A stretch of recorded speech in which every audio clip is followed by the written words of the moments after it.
વાલિયાના સિંગલવાડ ગામે ખેતર લેવલિંગ મામલે પોલીસ પર હુમલો બાદ એફઆઈઆર વિલંબ કરવાના આક્ષેપો લગાવ્યા હતા।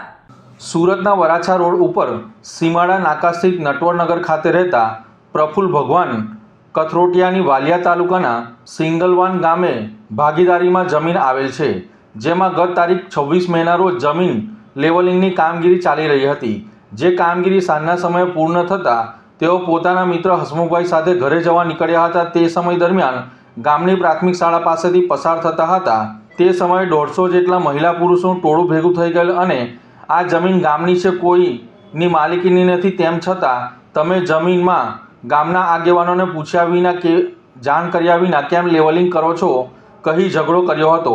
આ અંગેની જાણ જમીનના ભાગીદારો વાલિયા પોલીસને જાણ કરતાં પોલીસ કાફલો વાહનો સાથે સ્થળ પર દોડી આવ્યો હતો। જે બાદ મામલો વધુ બીચકતા ટોળાએ પથ્થરમારો કરી 3 ગાડીઓમાં નુકસાન પહોંચાડ્યું હતું। ઘટનાના પગલે ખેતરના ભાગીદાર પ્રફુલ્લ કથરોટિયા જીવ બચાવી વાલિયા પોલીસ સ્ટેશન મથક ખાતે આવી ગયા હતા અને 26થી વધુના ટોળા સામે અરજી કરી છે। સાથે આટલી મોટી ઘટના બાદ ઉપરી અધિકારીઓ કોઈપણ દબાણ હેઠળ એફઆઈઆર નોંધવામાં વિલંબ કરી રહ્યા હોવાના આક્ષેપ કરવામાં આવ્યા છે।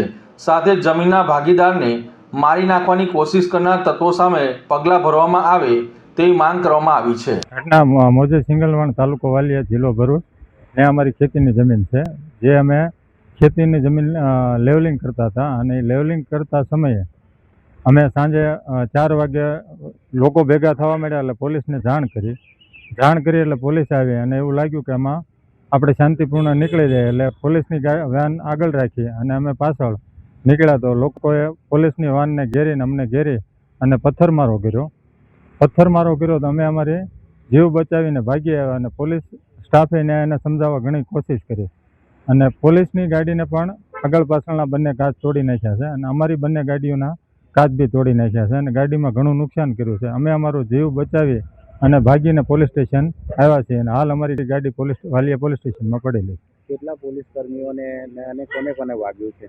પોલીસ કર્મીઓમાં નાની મોટી ઈજા 3 જણને થયેલી છે અને કેટલી ગાડીઓને નુકસાન થયું? પોલીસ સહિત 3 ગાડીઓને નુકસાન છે। એક મારી ક્રેટા છે, એક સ્વિફ્ટ છે અને એક પોલીસ વાન।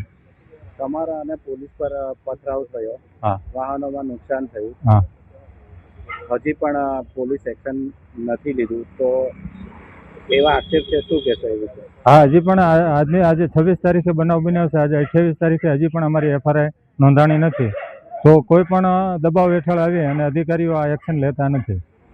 રાજકીય દબાવ છે કે હવે કોણ દબાવ? હવે એ તો હું નહીં કહી શકું રાજકીયો છે કે અધિકારીઓ છે, પણ દબાણ છે એટલે એફઆઈઆર થતી નથી।